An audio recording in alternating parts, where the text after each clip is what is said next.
অনেকে বলতেছো যে জিমিনকে আমি কাজের লোক কেন বানালাম। তো এখানে জাঙ্কুকের যে ঘনিষ্ঠ বন্ধু আছে একজন, যাকে আমি সুগার চরিত্র দিয়েছি, সে কিন্তু হিন্দু, এবং যে কাজের মেয়েটা সেও হিন্দু। তাই আমি ভাবলাম যেহেতু এখন পর্যন্ত আমরা কেউ সাইড কাপল নিয়ে শিওর না, আমি একজনকে জিজ্ঞেস করেছিলাম, সেও সঠিক বলতে পারলো না। তো আমি অনেকগুলা রিলস দেখেছি এবং আমার নিজেরও মনে হয়েছে যে এরা দুজন যেহেতু হিন্দু, তাই এদের মধ্যে কিছু একটা হলেও হতে পারে। সেই জন্য আমি জিমিন আর সুগাকে এই দুই ক্যারেক্টারে রাখলাম। পরবর্তীতে যদি কোনো সাইড কাপল বের হয় তাহলে আমি অবশ্য এই নাম দুটো চেঞ্জও করতে পারি। আশা করি গল্পটা তোমাদের কাছে ভালো লাগবে, দেখতে থাকো। হাসপাতাল থেকে মাত্রই ফোন এসেছে, জরুরি এক পেশেন্টকে দেখতে হবে। তাই বিশ্রাম অসম্পূর্ণ রেখেই জিন হন্তদন্ত হয়ে নিজের রুম থেকে তৈরি হয়ে এলেন। ড্রাইভারকে কল দিয়ে গাড়ি রেডি রাখতে বলেছেন। চোখের চশমাটা লাগিয়ে সদর দরজার সামনে যেতেই অদ্ভুত দৃশ্যটা চোখে পড়ল তার। জাঙ্কুক এবং তে দুজন পাশাপাশি হেঁটে বাড়ির ভেতরে ঢুকছে। জাঙ্কুকের মুখটা দেখে অপরাধ বোধ হলো জিনের। গতকাল রাতে ওইভাবে ছেলের উপর চিৎকার করাটা উচিত হয়নি তার। জাঙ্কুক তার ইচ্ছায় বিয়ে করতে নাই চাইতে পারে, তবে জিন নিজের মেজাজ হারিয়ে ঠিক করেননি। তাই এত ব্যস্ততার মাঝেও ছেলের মুখোমুখি দাঁড়ালেন। মম সরি। জাঙ্কুক থামলো, ভ্রু তুলে জননীর দিকে চেয়ে রইল। তে তাদের পাশ কাটিয়ে খানিকটা দূরে সরে দাঁড়ালো। জিন একটি নিঃশ্বাস ফেলে দ্রুত বললেন, আমি জোর জবরদস্তি করে ঠিক করছি না। গতকাল রাতে আমার কি হয়ে গিয়েছিল জানি না, মনে হচ্ছে আমি সঠিকটাই ভাবছি, আবার এখন এটাও মনে হচ্ছে আমি নিজের ছেলের সঙ্গে জোরাজুরি করে ফেলছি। তাই মম সরি, আমি সবার ভালোটা ভাবছি, তবে তোদের কারো মনের কথা ভাবছি না। শুধু চেয়েছি তেজার নামের নিষ্পাপ বাচ্চাটা একটা সুন্দর ভবিষ্যৎ পাক। মমের ওপর অভিমান করিস না, তোকে রুষ্ট দেখলে আমার কষ্ট হয়। একটি নিঃশ্বাস ফেললো জাঙ্কুক, দু হাত তুলে জননীর কাঁধে রাখলো। সরিটা আর মাত্র 2 মিনিট 17 সেকেন্ড আগে বললে ভালো হতো ব্রো। কেন ব্রো? বাঁকা হাসলো জাঙ্কুক। এক নজর তির্যক দৃষ্টি নিক্ষেপ করলো তের দিকে। কোর্ট ম্যারেজ করবে নাকি ধুমধাম অনুষ্ঠান করবে?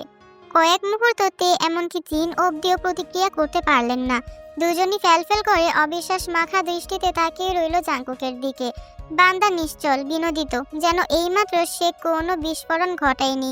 জিন আর নিজেকে নিয়ন্ত্রণ করতে পারলেন না, দুইটা লাফ দিয়ে বসলেন বয়স্ক শরীরেও। বিরাট হাসিতে উজ্জ্বল হয়ে পড়ল তার চেহারা। উত্তেজনা সামাল দিতে না পেরে কাঁপতে কাঁপতে ছেলেকে বললেন, হাসপাতালে পেশেন্ট অপেক্ষা করছে, আমি এক্ষুনি যাচ্ছি। ট্রিটমেন্ট শেষ করে সবাইকে মিষ্টি খাইয়ে বাসায় ফিরেই প্ল্যানিংয়ে বসবো। Love you bro. ওরে পীড়িত রে, সম্পত্তির ভাগটা যেন কপাল ছাড়া না হয়, সেই চিন্তায় সারা রাত ঘুম হয়নি। আপনাকে এখন আর আমার প্রতি পীড়িত দেখাতে হবে না, শুধু প্রপার্টি পেপারে সাইন করে দিলেই চলবে। Clean deal. চোখ টিপ দিল জাঙ্কুক। খিলখিল করে হেসে তাকে জড়িয়ে ধরে পিঠে কয়েকটা উৎসাহী চাপড় দিয়ে জিন দ্রুত এগোলেন। বাইরে অপেক্ষা করা গাড়িতে চড়ে বসলেন। খোলা দরজা দিয়ে যতক্ষণ তার গাড়িটা দেখা গেল ততক্ষণ হাসি মুখে চেয়ে থাকলো জাঙ্কুক। তারপরই তার ঠোঁটের হাসিটুকু মুছে গেল, ভর করলো গম্ভীরতা। অদূরে দাঁড়ানো তের দিকে ফিরে তাকালো জাঙ্কুক। ভাব গাম্ভীর্যপূর্ণ কণ্ঠে বলল, একদম ফালতু চিন্তা মাথায় ঢোকাবেন না। আমি আজ অবধি মমের কোনো কথা অমান্য করিনি, কোনো ইচ্ছা অপূর্ণ রাখিনি। মৃত্যুর আগ অবধি মম মুখ থেকে যা একবার উচ্চারণ করবে তাই আমি তার জন্য করব, এটাই আমার প্রতিজ্ঞা। মম যদি আমার কলিজা কেটে তার পায়ের সামনে রাখতে বলে আমি সেটাও করব। সেখানে আপনাকে বিয়ে করাটা বিশেষ ব্যাপার না, মাথায় রাখবেন। I don't care about you or that child. তে নিঃশব্দে শুনে গেল। জাঙ্কুক কথাগুলো বলে ডাইনিং টেবিলের কাছে গিয়ে দাঁড়ালো। চুপচাপ একটা ব্রেডের প্যাকেট খুলে ফ্রিজ থেকে জ্যামের কৌটা নিয়ে সে ব্রেডে লাগাতে লাগাতে দ্বিতীয় দফায় বলল, আপনার একটা টাইটেল দরকার, আমি আপনাকে আমার স্ত্রী টাইটেলটা দেব, ব্যাস এটুকুই। আপনি আপনার মতো, আমি আমার মতো। আমার পার্সোনাল লাইফে দখলদারি করতে আসবেন না, আমি আপনার পার্সোনাল লাইফে যাব না। আর ওই বাচ্চাটাকে যত সম্ভব আমার কাছ থেকে দূরে রাখবেন। বাচ্চা কাচ্চা একদম ভালো লাগে না আমার, সারাটা জীবন এসব বই। 1 বছর। তের শান্ত কণ্ঠস্বর ভেসে এলো। জাঙ্কুক জমে গেল, ভ্রু তুলে তাকিয়ে দেখলো রমণীকে। এক দৃষ্টে তাকিয়েই দেখছে। মানে? তে হেঁটে টেবিলের কাছে এসে দাঁড়ালো, বলল, 1 বছর আলাদিন, বড় জোর 2 বছর। এটুকু সময়ই তোমাকে, আমাকে আর আমার বাচ্চাকে সহ্য করতে হবে। মানে? আমার তোমার স্ত্রী টাইটেলের প্রয়োজন নেই, আমার একটা শক্ত ভিত্তির দরকার, আর্থিক এবং সামাজিক, যেটা ঠিক এই মুহূর্তে গড়ে তুলতে আমি অপারগ। পারবো না যে তা নয়, তবে সময় লাগবে। সেই সময়টায় আমার ছেলে কষ্টে কষ্টে জর্জরিত হবে, সেটা আমি মা হয়ে সইতে পারবো না। খালামণি চায় আমরা বিয়ে করি, তুমি চাও তোমার মায়ের ইচ্ছা পূরণ করতে, আমি চাই আমার ছেলের জীবনটা সহজ করতে। ব্যাস 1-2 বছর দরকার শুধু আমার। কথা দিচ্ছি, যেদিন নিজের পায়ে দাঁড়াতে পারবো, যেদিন নিজের একটা শক্ত ভিত্তি করতে পারবো, যেদিন অসহায়ের মতো হাত না পেতে নিজের সামর্থ্যে নিজের ছেলেকে মানুষ করার ক্ষমতা অর্জন করব, সেদিন তোমার জীবন থেকে আমি আর তেজান দুজনই চলে যাব আলাদিন।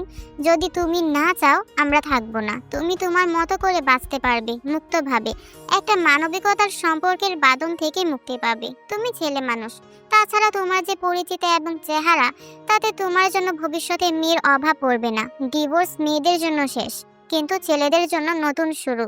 আপনি নিজের কেরিয়ার করতে পারলে আমাকে ডিভোর্স দিয়ে দেবেন তে আপু? হ্যাঁ। না তুমি আমাকে চাও, না আমি তোমাকে চাই, কিন্তু আমার তোমাকে ব্যবহার করতে হবে। কিছুদিনের জন্য হলেও তোমার অনুগ্রহ নিতে হবে, সেজন্য আমি দুঃখিত। আমি পারি না তোমার উপর বোঝা হয়ে বসতে। আমি চাইও না তুমি এমন একটা সম্পর্কের বোঝা আজীবন টেনে যাও, যেটা তুমি কোনোদিন মন থেকে মেনে নিতে পারবে না।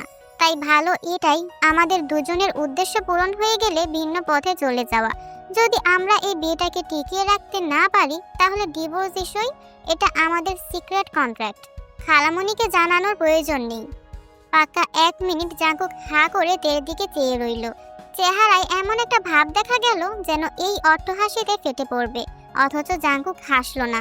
সোজা হয়ে দাঁড়িয়ে একটি নিঃশ্বাস ফেলে বলল, বেশ, not bad deal at all.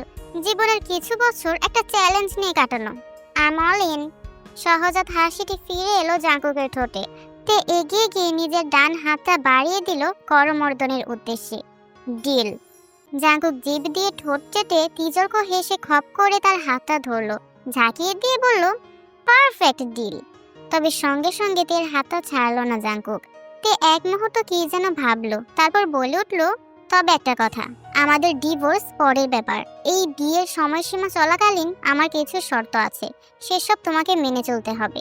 ও, আমি এখন সত্যিই বুঝতে পারছি না, আপনি আমার অনুগ্রহ নিচ্ছেন নাকি আমি আপনার? সব ফরমায়েশ ইচ্ছা আপনিই জাহির করে যাচ্ছেন তখন থেকে। আমারটার কি হবে? তোমারটাও শুনবো আমি, আগে আমারগুলো শোনো।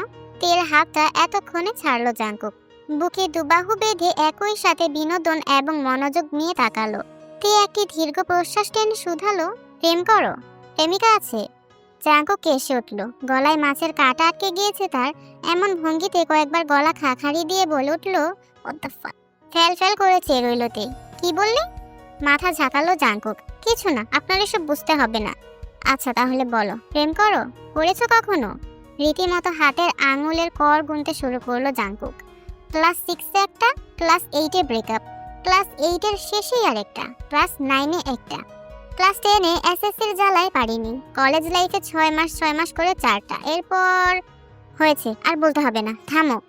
তের গাল দুটো লাল হয়ে উঠেছে। কি আজব চিজ, এভাবে নির্দ্বিধায় প্রেমিকার ফর্দ দিয়ে যাচ্ছে তার সামনে। কয়টা হলো? তে গোনার সময়ও পায়নি। মাথা ঝাঁকিয়ে নিজের অযাচিত লাজটুকু ঝেড়ে সামান্য কণ্ঠ পরিষ্কার করে সে জিজ্ঞেস করলো, অতিথির লিস্ট দিতে হবে না, এখন করো নাকি সেটা বলো।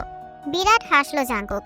এক কামড়ে গোটা একটা পাউরুটি মুখে ঢুকিয়ে দিয়ে চিবুতে চিবুতে জানালো, এখন একটা সিটিজেনশিপে চলছে আর একটা বেঞ্চিং। মাথাটা চক্কর দিয়ে উঠল তের। হাই খোদা, নিজেকে বুড়ি দাদি মনে হচ্ছে তার জাঙ্কুকের সামনে। আজকালকার ছেলেমেয়েরা এসব কোন ভাষায় কথা বলে? জাঙ্কুক কত সালে যেন জন্ম নিয়েছে? 2001 হয়তো। এদের জেনারেশনের একটা নাম আছে, কি যেন বলে, গেঞ্জি না তুমি? জাঙ্কুককে ভয়ানক মাত্রায় অপমানিত মনে হলো। 2 হাত দুদিকে শাহরুখ খান স্টাইলে ছড়িয়ে ঝাঁকিয়ে এসে জোর গলায় বলল, জেনজি নট গেঞ্জি, ইউ অশিক্ষিত মিলেনিয়াল। জাঙ্কুকের অতি নাটকীয় প্রতিক্রিয়ায় তের হাসি পেয়ে গেল। স্মিত হয়ে শেষে 2 হাত আত্মসমর্পণের ভঙ্গিতে তুলে বলল, সরি, আসলে আমি সোশ্যাল মিডিয়ায় তেমন অ্যাক্টিভ না, তাই আধুনিক জিনিসপত্র থেকে বহু দূরে। মুখে মুখে গেঞ্জি শব্দটাই শুনেছি। গেঞ্জি হবে ওদের বাপের, আমরা প্রাউড জেনজি।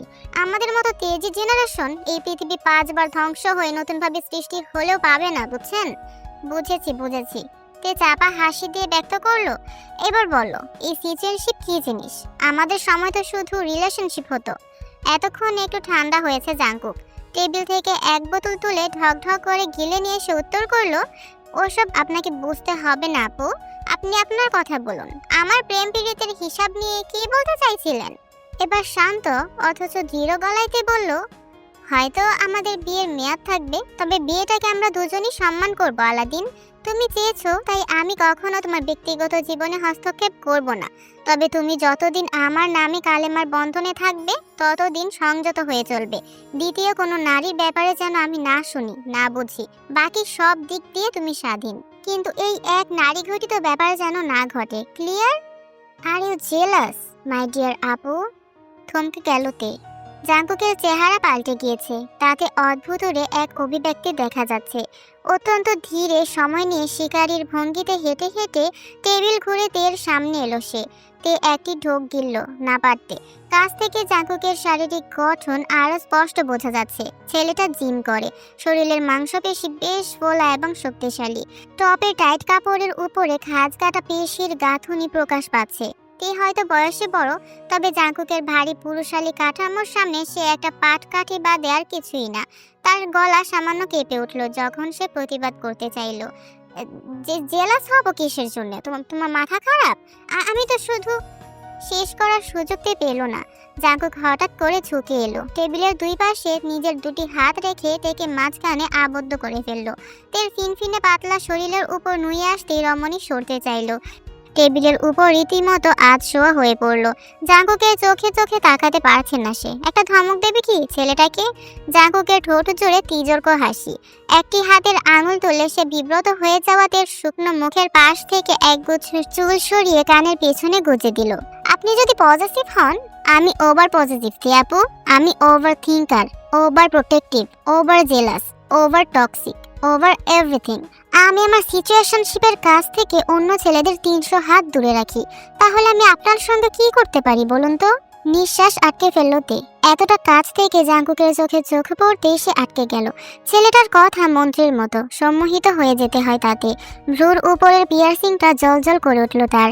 জিভ গালে ঠেকিয়ে ভীষণ অদ্ভুত রকমের এক ভঙ্গি করল সে। তের চোখে চোখ রেখে ঘোষণা করলো, I am not a red flag, I am a damn black flag. লাল পতাকা, কালো পতাকা এসবের অর্থ তের জানা নেই। ছেলেটা আবার গেঞ্জি জেনজি মার্কা কথা বলছে। তবে তে চাইলেও কিছু বলতে পারলো না।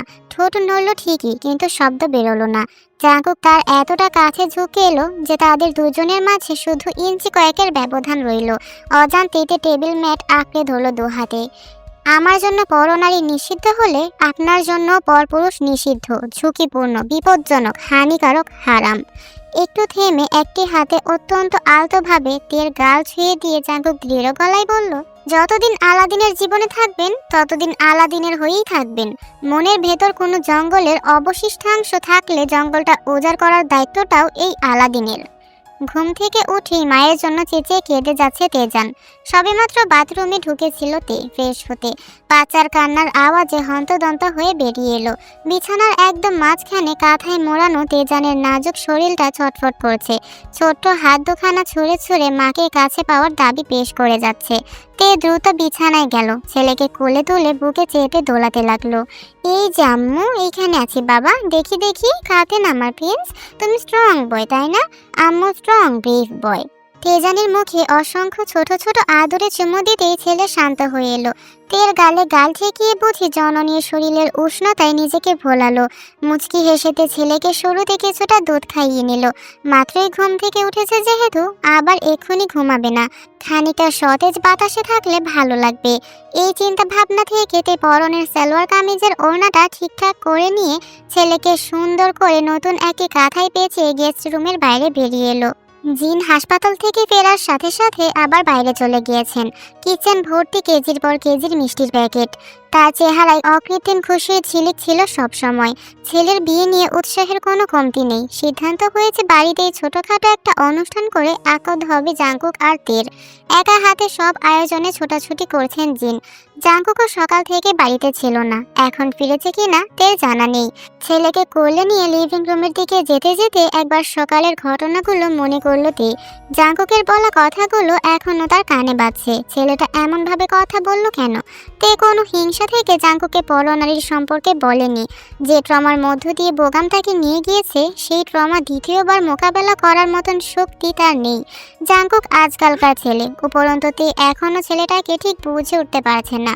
ছোটবেলার জাঙ্কুকের সঙ্গে আজকের জাঙ্কুকের ফারাক যোজন যোজন। ভরসা নামক গুণটি বিলুপ্ত হয়ে গিয়েছে তার মন থেকে। কিন্তু জাঙ্কুক তার একটা বাস্তবসম্মত অনুরোধের ভিত্তিতে এমন প্রতিক্রিয়া কেন করলো? সে কি তের সাথে মজা নিতে চাইছে? হতে পারে। ছেলেটাকে বুঝতে আরও অনেক কাঠখড় পোড়াতে হবে তাকে। লিভিং রুমের কাছাকাছি পৌঁছাতেই তে টের পেল ভেতরে মানুষের উপস্থিতি আছে।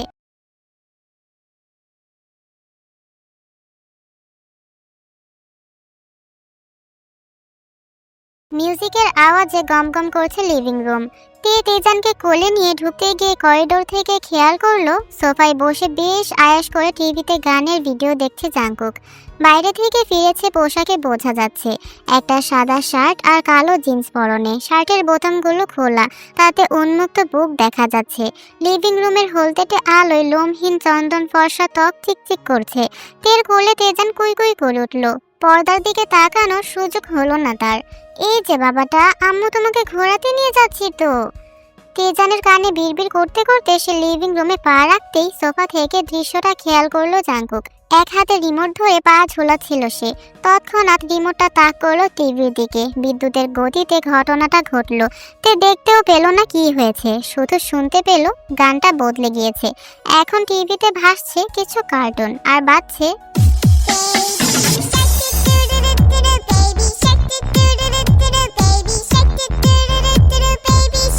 ভ্রু উঁচু করে ফেললো তে। জাঙ্কুকের চেহারায় একটা ভীষণ বিরক্তি দেখা যাচ্ছে। আপন মনে কি যেন বিড়বিড় করে যাচ্ছে ঠোঁট নাড়িয়ে। মন্তব্য করবে না করেও বলে বসলো, কি ব্যাপার, গানটা বদলালে কেন? চাইল্ড ফিল্টার মেরেছি। শান্তি আছে নাকি এই বাড়িতে? আর এই বাড়ির শান্তির মা পটল তুলেছে, আর কিছুদিন পর বেগুনও তুলবে। তেজানের অবশ্য গানের দিকে কোনো মনোযোগ নেই। সে জননীর বুকে চুপটি করে লেপটে আঙুল চষছে। ভাইজান সুন্দর সুন্দর মাইয়া মানুষের নাচন কদন দেখতে পারতেছে না তো, এই জন্য চিন্তায় গেছে। কথাটি ভেসে এলো একদম সম্পূর্ণ অনাকাঙ্ক্ষিত একজন মানুষের তরফ থেকে। জিমিন হাতে কফির মগ নিয়ে হেলে দুলে কিচেন থেকে বেরিয়ে আসছে।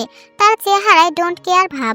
ঠাস করে কফির মগটা সে জাঙ্কুকের সামনে টি টেবিলের উপর রেখে দিল। এতক্ষণ রাগ না দেখা গেল, এবার সত্যি সত্যি তেতে উঠল জাঙ্কুক। ইউ জরিনার আম্মা সকিনা, কত বড় সাহস তোর! মুখে গু পড়বে তোর, মুরগির জামাই মোরগের পাতলা পাতলা গু।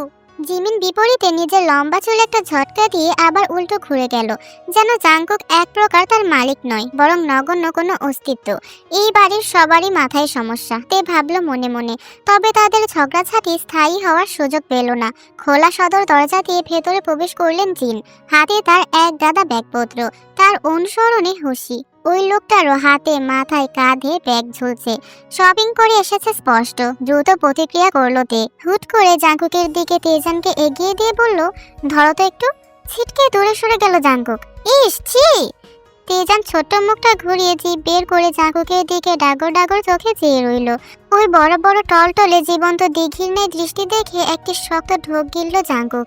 ইয়াল্লাহ ইয়াল্লাহ, তুমি রহম করো, ও মাবুদ, ধৈর্য দাও, শক্তি দাও, টাকা দাও। কাপা কাপা দুহাত বাড়িয়ে তেজানের কাঁথায় মোড়ানো ছোট শরীরটা কোনো মতে জাঙ্কুক ধরেছে কি ধরেনি, তে ছুটে চলে গেল জিনের কাছে। আর চোখে সেদিকে চেয়ে জাঙ্কুক দৃষ্টি ফেরালো দুহাত টান টান করে শরীরের থেকে এক হাত দূরে ধরে রাখা তেজানের দিকে। শক্ত একটি ঢোক গিলল সে। নিঃশ্বাস প্রশ্বাস ভারী হয়ে উঠেছে তার। যে কোনো মুহূর্তে প্যানিক এটা করতে পারে। তেজানের কাদার মতন নরম শরীরটা বুঝি তার বিশাল দুই হাতের আঙুলের ফাঁক গলে পড়ে যাবে। মাথা কাত করে বাচ্চাটার চোখে চোখ রাখলো জাঙ্কুক। অদ্ভুতভাবে তেজান একটুও কাঁদলো না, বরং জাঙ্কুককে নকল করে নিজের ছোট্ট মাথাটাও কাত করলো। আঙুল চুষতে চুষতে তাকিয়ে রইল গোল গোল চোখে। আপনি আঙুল খাচ্ছেন কেন? নিয়মিত নিজের মায়ের মাথাটা খাবেন। জাঙ্কুকের কণ্ঠে তেজান দুই পা নেড়ে সামান্য ঝটকা দিয়ে উঠল। ফোকলা দাঁতের মারি দেখে হাসলো নাকি বিদ্রুপ করলো বোঝা দেয়। আরেকটু হলে জাঙ্কুক তাকে ফেলেই দিচ্ছিল, কিন্তু স্বয়ংক্রিয়ভাবে তার হাত দুটো তেজানকে কাছে টেনে বুকের উপর রাখলো।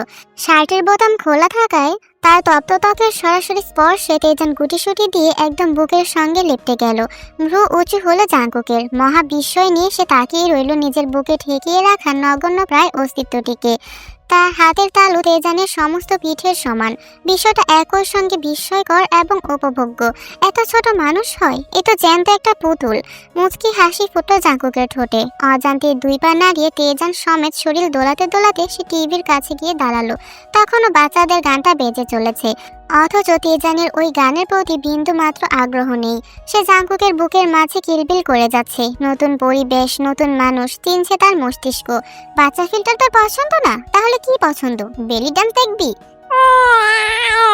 মৃদু একটা শব্দ করে কৌতূহলী চেহারায় ফ্যাল ফ্যাল করে চেয়ে রইল তেজান। জাঙ্কুক অন্য হাতে ধরা রিমোটটা দিয়ে গানটা বদলে আগের গানে ফিরে গেল। সমস্ত লিভিং রুমে বেজে উঠল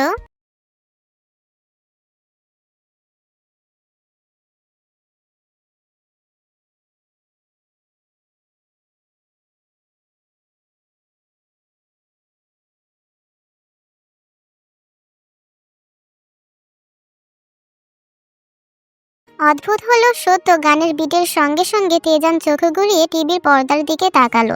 চোখে মুখে একটা নিদারুণ আকর্ষণ ফুটলো তার। ছোট শরীরটা মিউজিকের তালে তালে নড়ে উঠল। মাথাটা ঝুলিয়ে ঝুলিয়ে তেজান ছোট্ট হাত দুখানা নাড়তে লাগলো। বিরাট এক তির্যক হাসিতে ছেয়ে গেল জাঙ্কুকের সমস্ত মুখমণ্ডল। তো মেরে সেরি বাড়া কামি না নিকলা ইয়ার। জিও মামা, আয় নাচি, ইয়ে ইয়ে। এক হাতে তেজানকে ধরে রেখে আরেক হাত ঘুরিয়ে ঘুরিয়ে লাফাতে লাগলো জাঙ্কুক। তার ভয় ডর সব ভেঙে গিয়েছে। জিন আর তে দুজনই তখন সবেমাত্র কথা বলতে বলতে রুমের মাঝখানে এসে পৌঁছেছে।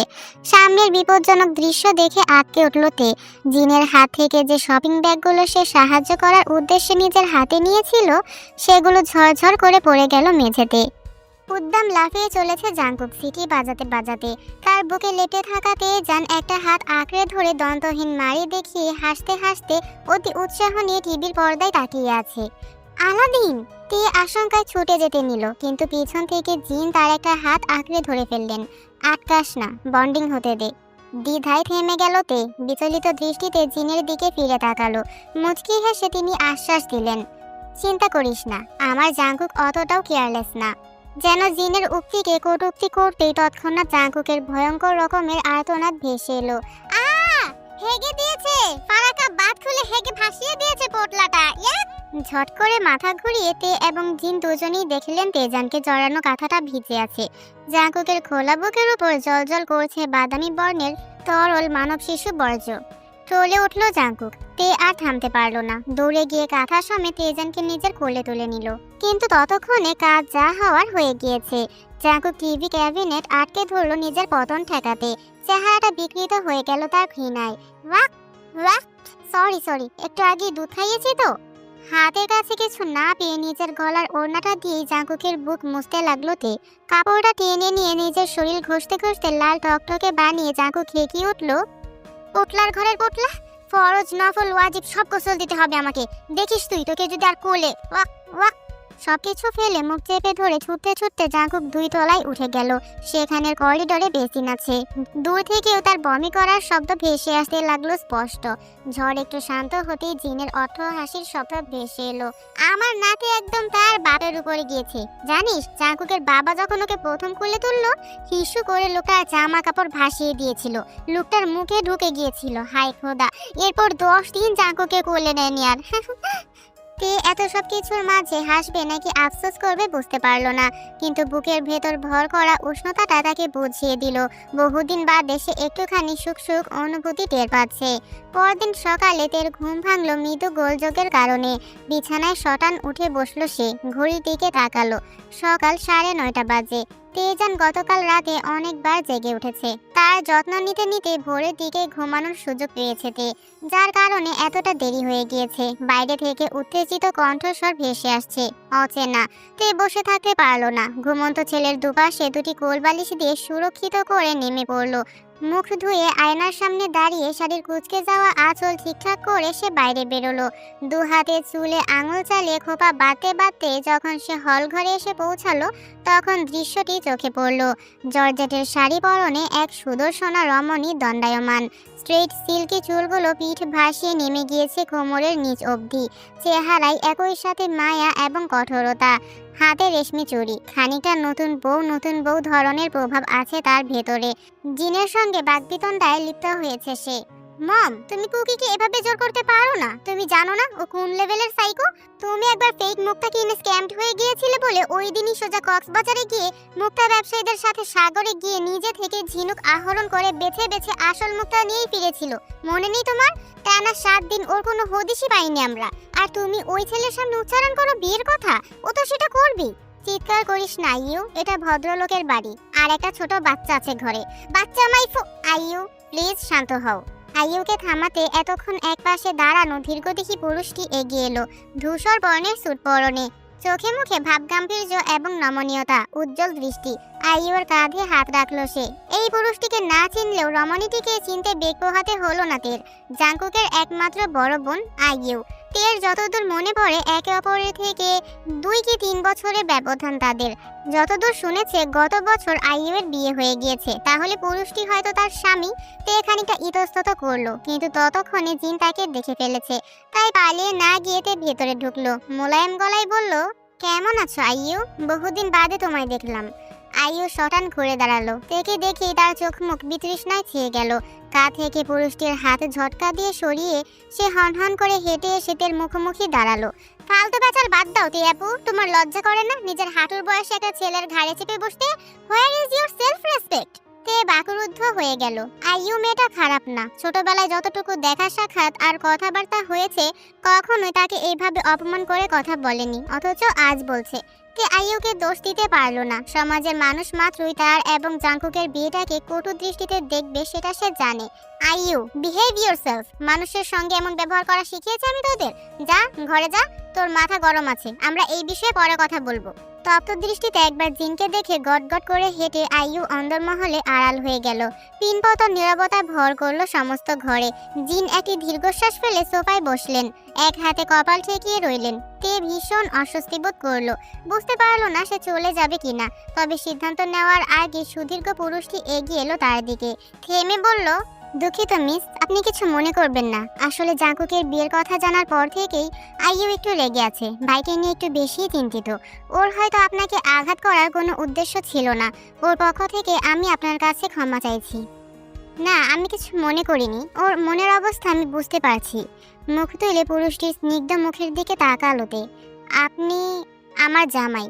জিন বাতলে দিলেন। পুরুষটি এবার নিজের ডান হাত এগিয়ে দিয়ে স্মিত হাসি দিয়ে জানালো, Jungsuk, Lee Jungsuk, you can call me just ভাইয়া। তে না চাইতেও খানিকটা হেসে ফেললো। তে জংসুকের হাতটা ধরলো, করমর্দন করে বলল, Kim Taeyung, you can call me just Tae, Jungsuk ভাইয়া।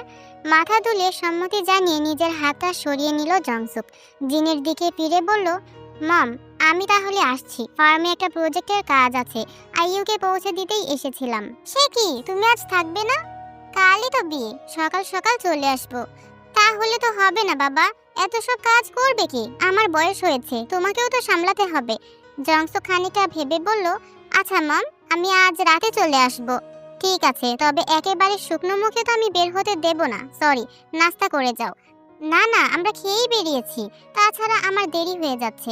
তবে আপনি চাইলে 1 কাপ চা দিতে পারেন। জিমিনকে একটু বাজারের দিকে পাঠিয়েছি খুশির সাথে। তুমি বসো, আমি এক্ষুনি করে দিচ্ছি। এবার তে এগিয়ে এলো। না খালামণি, তুমি বসো ওনার সাথে, এমনিতেও কয়েকদিন ধরে খুব কষ্ট করছো, আজ একটু ছুটি পেয়েছো, আমি চা করে আনছি তোমাদের দুজনের জন্যই। পারবি? আচ্ছা যা, লক্ষ্মী মেয়ে আমার, এর মধ্যেই বাড়ির বউয়ের দায়িত্ব বুঝে নিচ্ছিস। মৃদু হেসে তে কিচেনের দিকে চলে গেল।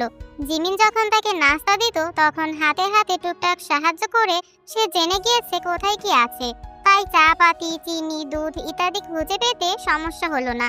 চুলায় কেটলি বসিয়ে তাতে দুধ দিয়ে প্রথমে ভালো করে ফুটিয়ে নিল সে। খানিকটা চিনি দিয়ে তাতে চা পাতা ছেড়ে দিতেই ধীরে ধীরে ধবধবে সাদা তরল দারুণ বাদামি রং ধারণ করলো। দুটো কাপ রেতে রেখে সঙ্গে কিছু কুকিজ প্লেটে সাজিয়ে দিল। তের ঘরের কাজকর্ম করতে বেশ ভালোই লাগে। চা প্রায় হয়ে আসলে সে আঁচটা খানিক কমিয়ে ভালো মতো ফুটে মজাদার হতে দিয়ে দাঁড়িয়ে রইল। ঠিক তখনই নিজের পেছনে অদ্ভুত একটা উষ্ণতার উপস্থিতি টের পেল। কিছু বুঝে ওঠার আগেই শক্ত পরিশালী বুকের সঙ্গে ধাক্কা লাগলো তার পিঠের। সঙ্গে সঙ্গে দুটি শক্তিশালী বাহু ঠিক তার দুই পাশের সামনের কাউন্টারের উপর এসে বসলো।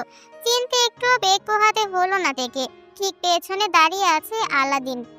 আলাদিন, কি সমস্যা? এমন অভদ্র আচরণ করেছে কেন? খানিকটা ঝাঁজ নিয়ে শুধালোতে। ছেলেটা এভাবে হঠাৎ হঠাৎ তাকে ভরকে দেয় কেন? এমন অপ্রস্তুত অবস্থায় ফেলার কোনো মানে হয় না। ঘাড়ের ওপর জাঙ্কুকের তপ্ত নিঃশ্বাস ছুঁয়ে যেতে এটে খানিকটা ঝাটকা দিয়ে উঠল। প্লিজ, আমার এসব পছন্দ না একদম। আমি মজার মুডে নেই, দূরে যাও আলাদিন। অথচ এক চুলও নড়ল না জাঙ্কুক, বরং আরো কাছে সরে এলো। থেকে রীতিমতো কাউন্টারের সঙ্গে লেপটে যেতে হলো। মুখে নিচে নামিয়ে তের কানে ফিসফিস করে উঠল জাঙ্কুক। বলেছিলাম না পরপুরুষ আপনার জন্য নিষিদ্ধ? কি উল্টাপাল্টা বলছো? কিসের পরপুরুষ? চা বানাচ্ছেন কার জন্য? থমকে গেল তে। চুলায় টকবক করে ফুটতে থাকা চায়ের দিকে প্রসারিত দৃষ্টিতে চেয়ে রইল। জাঙ্কুক তার কাঁধে থুতনি ঠেকিয়ে কণ্ঠ খাদে নামিয়ে বলল, চা বানানো হয়, আবার হ্যান্ডশেকও করা হয়। নাইস। বোগাম, বোগাম প্লিজ, একবার আমার কথাটা শুনুন। তের আকুতি মিনতিতে কোনো কাজই হলো না। বোগাম তার হাতটা ধরে টানতে টানতে বেডরুমের ভিতর নিয়ে গিয়ে বিছানায় ফেলে দিল। যে কবজিটা বোগাম ধরেছে সেটাই লাল দাগ পড়ে গিয়েছে, ভীষণ ব্যথায় টনটন করছে। বোগাম ঠাস করে দরজাটা আটকে দিল, অতঃপর তের দিকে ফিরল। লোকটার চোখে মুখে উপচে পড়া ক্রোধ। ফুসতে ফুসতে বিছানার কাছে এসে তের শরীরের উপর ঝুঁকে পড়ল সে। ওই বাইনচোদটাকে ঘরের ভিতর ঢুকতে দিয়েছিস কোন সাহসে? কি সম্পর্ক তোর কুত্তার বাচ্চার সাথে? কেঁপে কেঁপে উঠল তে, হাহাকার করে উঠল। প্লিজ, উনি শুধু আমার অর্ডার ডেলিভারি করতে এসেছিল। অর্ডার ডেলিভারি করতে ঘরের ভেতর ঢোকাতে হয়? বলেছিল একটু পানি থাকলে দিতে, এত গরম বাইরে, তাই ভেতরে বসে শুধু পানি দিয়েছিলাম আমি। শুধু পানি খাইয়েছিস নাকি নিজেকেও? বোগাম। ঠাস করে তের গালে একটা থাপড় বসিয়ে দিল বোগাম। সেই থাপড়ে এতটাই জোর পড়লো যে দাঁতে লেগে তের ঠোঁট কেটে রক্ত বেরিয়ে এলো। মুখের ভেতর নোনতা স্বাদ পেল সে, অথচ একটুখানি দম ফেলারও সুযোগ পেল না। বোগাম তার থুতনি চেপে ধরে জোরপূর্বক তার ঠোঁটের মাঝে নিজের ঠোঁট ডুবিয়ে দিল। এ কোনো ভালোবাসা বিনিময় নয়, সেলফ ক্ষুধার্ত এক পশুর আক্রমণ। ঝটকা দিয়ে উঠল তে, ফেলে বোগামকে দূরে সরাতে চাইলেও পারল না। তার হাত দুটো বিছানার সঙ্গে শক্তভাবে চেপে ধরে রাখলো বোগাম। তুমি শুধু আমাতে, তোমার শরীর মন আত্মা সবকিছুর উপর শুধু বোগামের অধিকার। কোনো বাঙ্গির পোলা তোমার দিকে চোখে তুলে তাকালে আমি ওকে জ্যান্ত কবর দিয়ে রাখবো। শুনে নাও তুমি, তুমি আমার, আমার এবং শুধুই আমার, বুঝেছ? এই বুঝেছিস বান্দি, বল। তে দাঁতে ঠোঁট কামড়ে ধরে রাখলো। বলবে না সে, কিছুতেই বলবে না। তাতে বোগাম দ্বিগুণ খেপে তার পরনের শাড়ি টেনে ধরলো, আঁচল টেনে সরিয়ে ফেললো। তে কাপড়টা আঁকড়ে ধরলো। বোগাম প্লিজ, বিশ্বাস করুন, আমার অন্য কারোর সাথে কোনো প্রকার সম্পর্ক নেই। ওই লোকটারও কোনো দোষ নেই। আপনি এমন করবেন না। আপনি মাথা ঠান্ডা করে। এই চুপ। মাথা আমার ঠান্ডা হবে শুধু তোকে পেলে, বুঝেছিস? শাড়ি পরবি তুই, অন্য পুরুষকে নিজের দেহ দেখিয়ে বেড়াবি? তে কতবার তোকে বলেছি আমি যে। ঠিক নিজের কোমরে ধারালো কিছুর তীক্ষ্ণ খাইয়ে চিৎকার করে উঠল তে। বোগাম নাইট স্ট্যান্ড থেকে একটা রেজর ব্লেড তুলে তের কোমরে বসিয়ে দিয়েছে। বিন্দু বিন্দু রক্তে বিছানার সাদা চাদর লালচে হয়ে উঠল মুহূর্তেই। বোগাম থামলো না, হাত বাড়িয়ে ড্রয়ার খুলে একটা হ্যান্ডকাফ বের করলো। ছটফট করতে থাকা তের দুটো কবজি সে বেডপোস্টের সাথে বেঁধে ফেললো। শাড়িটা সম্পূর্ণ খুলে ছুঁড়ে ফেললো মেঝেতে। তের গলা ভেঙে গিয়েছে আকুতি জানাতে জানাতে। প্লিজ বোগাম, এখন না, আমার খুব কষ্ট হচ্ছে, দোহাই লাগে আপনার বোগাম। আমি তোর স্বামী, আমার যখন মন চায় তোকে নিজের ইচ্ছা মতো ভোগ করতে পারি। তুই নিজেই কাবিননামায় স্বাক্ষর করে সেই সার্টিফিকেট আমায় দিয়ে দিয়েছিস, তাই এখন একদম চুপ থাকবি। নিজের শার্ট খুলে ঝুঁকে এলো বোগাম। অসম্ভব সুদর্শন শারীরিক গঠনের অধিকারী নিজ স্বামীকে তের তখন মনে হলো সাক্ষাৎ কোনো পিশাচ। তার গাল চেপে ধরে হঠাৎ আদরে গলায় বোগাম বলল, এবারের মতো তোমাকে বিশ্বাস করলাম, কিন্তু দ্বিতীয়বার কোনো পরপুরুষের সাথে যদি তোমায় দেখি বউ, তাহলে ওটাকে খুন করব, এরপর তোকে, সবশেষে নিজেকে, বুঝেছ? How much I love you my world. Bogum নিজের কাজ আরম্ভ করলো, অথচ তের শরীর একটু সায় দিল না। চোখ বুজে ফেললো সে। ফোটায় ফোটায় নীরব অশ্রু বালিশে পড়ে যেন জানতে চাইলো এই কেমন ভালোবাসা। বর্তমান জাঙ্কুক দ্বিতীয় কিছু বলার সুযোগ পেল না। এর আগেই হঠাৎ করে তে পিছন ঘুরে একটা জোরালো ধাক্কা দিয়ে তাকে দূরে সরিয়ে দিল, যার দরুন জাঙ্কুক সোজা বিপরীত দিকের কাউন্টারে গিয়ে আশ্রয় পড়লো। কোনো মতে দুহাতে নিজের ভারসাম্য রক্ষা করে প্রসারিত দৃষ্টিতে চেয়ে দেখলো সে দেখে। Don't you dare touch me. শান্ত নির্মল স্নিগ্ধতে সেকেন্ডের ব্যবধানে ধারণ করেছে রুদ্রমূর্তি। তার চোখ বেয়ে যেন আগুন ঝরছে। ফেলফেল করে চেয়ে রইল জাঙ্কুক। কিছুই বুঝতে পারলো না এই রমণীর সঙ্গে কি হচ্ছে। তের কণ্ঠস্বর অব্দি বদলে গিয়েছে, তাতে দৃঢ়তা এবং ক্রোধ। কি ভাবো কি নিজেদের তোমরা ছেলেরা? স্ত্রী কি তোমাদের ব্যক্তিগত প্রপার্টি? হ্যাঁ, property to guard to purposes. নিজেরা হাজারটা মেয়ের দিকে চোখ দিলে সমস্যা নেই, কিন্তু সামান্য হাত ধরলে মুচকি হাসলেই সব সমস্যা। কি বলতে চাও তুমি? তোমার দুলাভাইয়ের সাথে আমার পরকীয়ার সম্পর্ক? তে আপু, শেষ বাক্যের পর আর চুপ থাকতে পারলো না জাঙ্কুক। পাল্টা গর্জে উঠল সেও। মুখ সামলে কথা বলুন আপনি। খবরদার ওই শব্দটা যদি আর একবার মুখে এনেছেন। তবে কি কি করবে তুমি? বিছানায় টেনে নিয়ে যাবে? মারবে? জোর করে ভোগ করে বুঝিয়ে দেবে আমি শুধু তোমারই সম্পত্তি? Shut the fuck up right now. জাঙ্কুকও রেগে গিয়েছে। তের এমন প্রতিক্রিয়ায় তার মাথা কাজ করা বন্ধ করে দিয়েছে। নিজেকে কেমন অপরাধী লাগছে।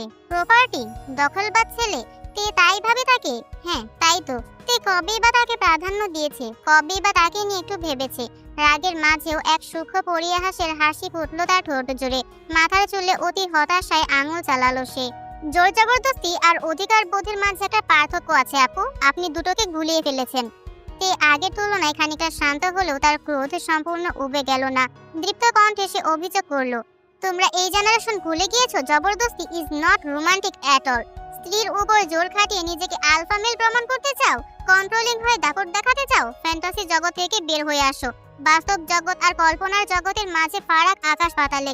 একটা মেয়ের ওয়াদায় যুক্ত হওয়ার অর্থ এই না যে সে নিজের গোটা অস্তিত্ব তোমার নামে দলিল করে দিয়েছে। আপনি আমাকে শুরু থেকে তাই ভেবে এসেছেন, তাই না আপু? আপনি আমাকে আপনার দেখা 5টা 10টা ছেলের থেকে আলাদা কিছু কোনোদিনই ভাবতে পারেননি। জাঙ্কুকের কথায় হঠাৎ থমকে গেল তে। এতক্ষণ যেন তার হুঁশ ফিরল। একটা ঘোরের মধ্যে ছিল সে। হুট করে বাস্তবে চলে এলো। সামনে জাঙ্কুক দাঁড়িয়ে আছে। ছেলেটার চেহারা উৎফুল্ল, ঠোঁটে সব সময়ের মতনই দুষ্টুমির হাসি। অথচ তার চোখে উদ্ভাসিত অবক্ত বিষাদটুকু তে ঠিকই টের পেল। জাঙ্কুক সোজা হয়ে দাঁড়িয়ে নিজের চুলে আর এক দফায় হাত বুলিয়ে বলে বসলো, ইউ নো হোয়াট আপু, you deserve it. You deserve to be alone. You deserve everything you are going through.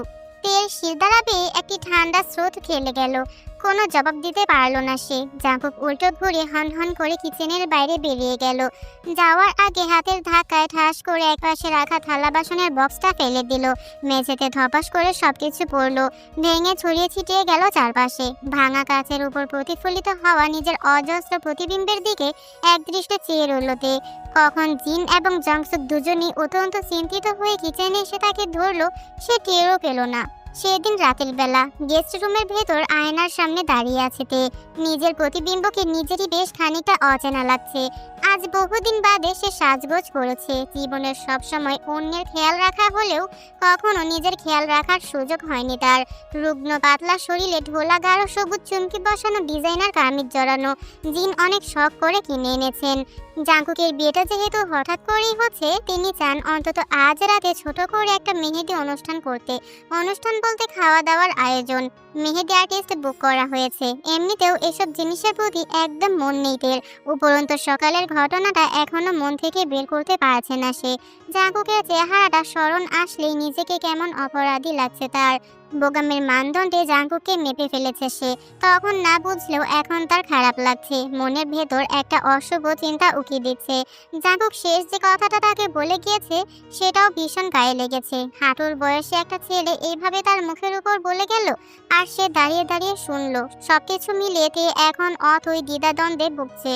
জয়িদার লালচে সোনালি পাড়ের ওড়নাটা গায়ে জড়াতে জড়াতে তে আরেক দফায় নিজের প্রতিবিম্বকে দেখলো।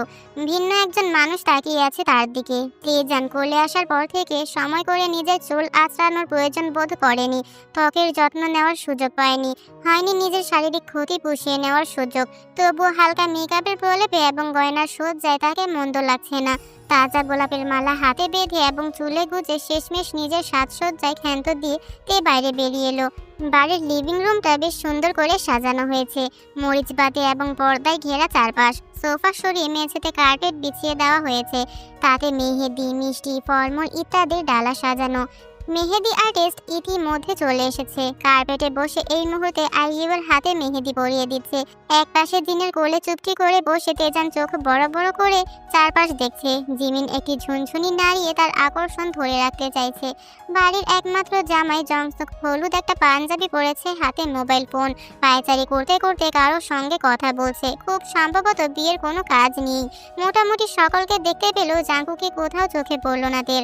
তার বন্ধু বান্ধবদের আসার কথা ছিল, এসেছে কিনা সে জানে না। আরে কি সুন্দর লাগছে তোকে। আমি জানতাম আমার চয়েস ভালো, তবে এতটাও ভালো ভাবতেই পারিনি। জিন মন্তব্য করতেই চোখ ঘুরিয়ে তের দিকে তাকালো আইয়ু। আপাদমস্তক রমণীকে পর্যবেক্ষণ করে দৃষ্টি ফিরিয়ে নিল সে বিতৃষ্ণায়। খাচ্ছে পড়ছে আমাদের টাকায়, আবার যত সব ঢং। কথাটা আইয়ু মৃদু গলায় বলল, পিছন থেকে তে স্পষ্ট শুনতে পেল। তবে বাইরের মানুষের সামনে তেমন কোনো মন্তব্য না করার সিদ্ধান্ত নিল। তেজানকে আদর করে এসে অতঃপর কার্পেটে পা ছড়িয়ে বসলো সে। মেহেদি আর্টিস্ট তার হাতে নিজের কারুকার্য রচনা শুরু করলো তৎক্ষণাৎ। বিষয়টা খুবই বিরক্তিকর, এত দীর্ঘ সময় ধরে একটানা একভাবে বসে থাকা। তে সব থেকে সংক্ষিপ্ত এবং সিম্পল ডিজাইন বেছে নেওয়ার পরও পাক্কা 2 ঘন্টা সময় লাগলো সম্পূর্ণ শেষ হতে। বসে থাকতে থাকতে ইতিমধ্যে তের পিঠ ধরে গিয়েছে, অবশ হয়ে আসছে হাত পা। মেহেদি আর্টিস্ট মেয়েটা তাকে নরম গলায় শুধালো, আপু আপনার হাজবেন্ডের নামটা? তে চোখ পিটপিট করলো। হাজবেন্ডের নাম দিয়ে কি হবে? মেহেদির ডিজাইনের ভেতর একটা জায়গায় লুকিয়ে লিখে দিব, পরে হাজবেন্ড খুঁজে বের করবো ওনার নাম কোথায় লেখা আছে। এসব আজব ট্রেডিশনের কবে উৎপত্তি হলো? ভ্যাবাচাকা খেয়ে গেল মেহেদি আর্টিস্ট। না মানে এটা ট্রেন্ড, সবাই করে, তাই সবাই করলেই কি আমাকেও করতে হবে? বলতে বলতে তের চোখে পড়লো আইয়ুর দিকে। তার মেহেদি পড়া শেষ, জংসুক একটা হেয়ার ড্রায়ার নিয়ে এসেছে। তার পাশে বসে হাতে ড্রায়ার চালিয়ে দ্রুত শুকিয়ে নিতে সাহায্য করছে। দৃশ্যটা মনোরম, অথচ আইয়ু কেমন শকুনি দৃষ্টিতে তেকে দেখছে। মাথা ঝাঁকিয়ে শেষমেশ সুর পাল্টেতে মেহেদি আর্টিস্টকে বলল, আচ্ছা লিখুন, কোথায় লিখবেন? জি, নামটা বলুন আপু। আইয়ুকে শুনিয়ে শুনিয়ে খানিকটা অহেতুক জোর দিয়েই তে বলল, লিখুন আমার আলাদিন। বাড়ির গেটের ভেতরে ঢুকলো জাঙ্কুকের গাড়ি, পিছনে অনুসরণে সুগার বাইক। ভেতরে বিয়ে সম্পর্কিত একটা অনুষ্ঠান হচ্ছে, সেটা জাঙ্কুকের পোশাক আশাকে বোঝা যাবে না। সবসময়ের মতোই একটা হাতা ছাড়া কালো রঙের টাইট ফিটিং ট্যাঙ্ক টপ আর সাদা ট্রাউজার পরনে জিমে গিয়েছিল, সেখান থেকে সুগার বাসায়। পরে জিন ফোনের উপর ফোন করায় একেবারে বন্ধুদের সঙ্গে নিয়ে বাড়ি আসলো। জাঙ্কুক গাড়ির দরজা খুলে বেরোলো, তার ঠোঁটে ঝুলছে সিগারেট। আজ সারাদিনে সেবন করা 6 নাম্বারটা। গাড়ি থেকে হিসাং এবং সুগার সঙ্গে বাইক থেকে নেমে এলো সাংহুন। সকলেই আশেপাশে তাকালো। অল্প হলেও সাজসজ্জা সুন্দর লাগছে, মরিচবাতি ঘেরা, এখানে সেখানে হলুদাব এবং নীলাভ লাইটিং এর ব্যবস্থা। বাড়িটা স্বর্ণের মতো জ্বলজ্বল করেছে সামনে। ভেতর থেকে হালকা ধাঁচের কাওয়ালি মিউজিকের আওয়াজ ভেসে আসছে, সঙ্গে কোরমা পোলাওয়ের সুঘ্রাণ। সকলেই বেশ উৎসাহ নিয়ে আশপাশ দেখতে লাগলো। সুগা হেঁটে গিয়ে জাঙ্কুকের ঠোঁট থেকে সিগারেটটা কেড়ে নিয়ে মাটিতে ফেললে জুতো দিয়ে পিষে ফেললো। বিরক্ত বোধ করলো জাঙ্কুক। কি সমস্যা? আজ বাদে কাল তোর বিয়ে, আর তুই এখন সিগারেট ফুঁকে যাচ্ছিস? আমি সিগারেট খাবো, গাঁজা টানবো, মদ গিলবো, তোর কি সমস্যা তাতে? আর বিয়ে? তাচ্ছিল্যের হাসি হাসলো জাঙ্কুক। ওইসব বিয়ে টিয়ে হলো ভুং ভাং, আমার জায়গায় থাকলে বুঝতি। তোর এত শখ হলে আমার বদলে তুই বিয়েটা করে ফেল, কেমন? ধর্ম আলাদা না হলে হয়তো ভেবে দেখতাম। সোগার কথায় ব্রুকুটি করলো জাঙ্কুক। সোগা ধর্মের সনাতনী, কিন্তু বন্ধুদের মাঝে কখনো জাতপাত ধর্ম বিষয়ে কোনো পার্থক্য উঠে আসেনি। সাংহুন এবং হিসাংয়ের থেকে জাঙ্কুক সোগার সঙ্গে বেশি মিশুক। সাংহুনরা এসেছে অনেক পরে, সেখানে সোগা তার স্কুল জীবনের বন্ধু, তাই অন্য সকলের থেকে ছেলেটা তাকে একটু বেশি বুঝতে পারে। কি ভেবে দেখতি আমার হবু বউকে বিয়ে করবি সেটা? আর একবার ভাব দেখি। জাঙ্কুক, না না সোনা, এসব বললে হবে না। ভাব, তুই শুধু একবার ভাব আমার সামনে, এক্ষুনি ভাব। তোর মাথায় শিল্পাটা ভেঙে ভাবনা ঘুচিয়ে দেব একদম। সুগা আর জাঙ্কুকের কথোপকথনের মাঝখানে সাংহুন আর হিসাং কাছে ঘেসে দাঁড়ালো। হিসাং শীষ বাজিয়ে হঠাৎ জিজ্ঞেস করলো, আন্টি কোথায়? আন্টিটাকে দেখছি না যে। জাঙ্কুক ভ্রু কুঁচকে বলল, মম মম তো বিজি। আরে না, তোর হবু বউ আন্টিটা। সাংহুন আর হিসাং একে অপরের সাথে হাই ফাইভ করে অট্টহাসি হেসে উঠল। জাঙ্কুক এবং সুগা দুজনই খানিকটা বিব্রত হয়ে পড়ল। সুগা বলে উঠল, এই এসব কোন ধরনের দুষ্টুমি? দুষ্টুমির একটা লিমিট আছে, কাউকে অসম্মান করে কথা বলবি না। আপনি কবে থেকে এত সাধু হয়ে গেলেন সুগা দাদা? কথা করে খিলখিল হাসলো সাংহুন। হিসাং তাল দিয়ে বলল, ওই বুড়ি আমাদের কচু বন্ধুর গলায় ঝুলে যাবে, আর আমরা বুড়িকে বুড়ি বলতে পারবো না? এই জাঙ্কুক, ডাক না আন্টিটাকে, আমরা একটু সালাম কালাম করি, দোয়া করে দিক আমাদের। সাংহুনের কথার ভিত্তিতে জাঙ্কুক চুপ করে রইল। তারপর আনমনে অস্বস্তি ভাবটা ঝেড়ে ফেলার চেষ্টা করে বলল, আছে হয়তো ঘরের ভেতর কোথাও। মেয়ে মানুষের কাজ কাম আমি বুঝি না। মি আন্টি বল আসসালামু আলাইকুম। হঠাৎ করে বন্ধুদের কথোপকথনের মাঝে ভেসে এলো একটি স্নিগ্ধ মেয়েলি কণ্ঠস্বর। সকলে নিজেদের জায়গায় জমে গেল।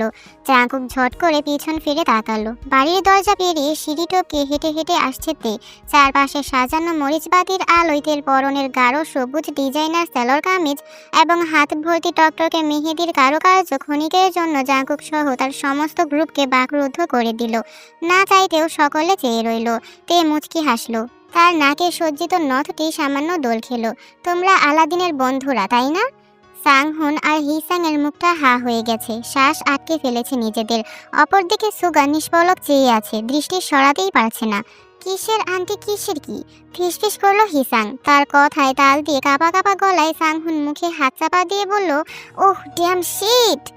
তে তাদের সামনে এসে দাঁড়ালো। সুগা ততক্ষণে লজ্জা পেয়ে চোখ সরিয়ে নিয়েছে, কিন্তু বাকিরা আহাম্মকের মতো চেয়ে আছে। আমি কিনতে, তোমাদের দেখে ভালো লাগলো। বাইরে দাঁড়িয়ে আছো কেন? ভেতরে যাও। আন্টি, না মানে ভাবি, আপু, ওয়ালাইকুম সালাম। সাংহুনের জিভ জড়িয়ে গেল বলতে গিয়ে। হিসাং নিজের মুখ বন্ধ করে শক্ত একটি ঢোক গিলে বলল, মানে আপু, না মানে ভাবি। ওরে শালা, sorry, I mean hell, living hell my gracious goodness. চাইলেও গুছিয়ে কথা বলতে পারলো না হিসাংও। মাথার চুল টেনে ধরল নিজের। দুজন ছেলের অপ্রস্তুত ভঙ্গি দেখে স্মিত হাসলো তে। তোমরা বোধহয় অনেক টায়ার্ড, প্লিজ ভেতরে যাও, আমি শরবতের ব্যবস্থা করছি। আর তুমি মিস্টার ভদ্র ছেলে, যাও গিয়ে বসো ভেতরে। সুগার গাল রক্তিম বর্ণ ধারণ করলো যখন তে তাকে ভদ্র ছেলে বলে ডাকলো। তিনজনই রোবটের মতন মাথা নেড়ে প্রায় ছুটে বাড়ির ভেতর চলে গেল। যাওয়ার আগে একজন নির্দিষ্ট বান্দার তরফ থেকে পাওয়া ভয়ঙ্কর দানবিক দৃষ্টিটা আর খেয়াল হলো না কারোরই। সকলে চলে যেতেই একটি নিঃশ্বাস ফেলে ঘুরে তাকালো তে। অবশেষে দেখলো সে জাঙ্কুকে, তখনও একইভাবে দাঁড়িয়ে আছে। তার চোখ জোড়া নিবদ্ধ ঠিক যেই পথে সাংহুন, হিসাং এবং সুগা ভেতরে ঢুকেছে সেই পথে। দৃষ্টিতে একটা তীক্ষ্ণ ধার, অশুভ। আলাদিন, নরম গলায় বলল তে। জাঙ্কুক চোখ ঘুরিয়ে তাকে দেখলো, আপাদ মস্তক পর্যবেক্ষণ করলো তাকে। তেকে খুঁটিয়ে খুঁটিয়ে দেখলো, মাথার চুল থেকে পায়ের পাতা অবধি 1 ইঞ্চিও বাদ রাখলো না। ওই চোখের মাঝে এতটাই গভীরতা যে তের মনে হলো অতই সাগরে ডুবে যাচ্ছে সে। জাঙ্কুক কোনো রাগ ঢাক করছে না, জিভ গালে ঠেকে নির্লজ্জের মতো তাকে দেখে যাচ্ছে তো যাচ্ছেই। দীর্ঘ একটি প্রশ্বাস টেনে নিজেকে শান্ত রেখে তে বলতে লাগলো, আজকে সকালের জন্য আমি কথাটাতে শেষ করতে পারলো না। জাঙ্কুকের ওপর পাশ থেকে পশুর মতো কিছু একটা ঝাঁপিয়ে পড়লো। তের দিকে তাকিয়ে থাকায় মস্তিষ্কে ঝিম ধরে গিয়েছিল বেচারার। বিপদের আঁচটুকু টের পায়নি। এত ক্ষিপ্ততায় ঘটনাটা ঘটলো যে তাল রাখতে বেগ পোহাতে হলো তেকে। সে শুধু দেখলো জাঙ্কুক মাটিতে আছড়ে পড়েছে। তার বুকের উপর চড়ে বসে ক্রমাগত মুখে খুশি হাঁকিয়ে যাচ্ছে একটা 15-16 বছরের কিশোর ছেলে। স্কাউন্ডেল বাস্টার্ড, আমার বোনকে বিয়ে করবি তুই? আমার বড় আপুকে? শালা লুচ্চা 420 বেয়াদবের বাচ্চা, চোখ তুলে দেখ তুই শুধু। আমার আপুকে ফাঁসিয়ে বিয়ে করা তোর পিছন দিয়ে বের করবো আমি।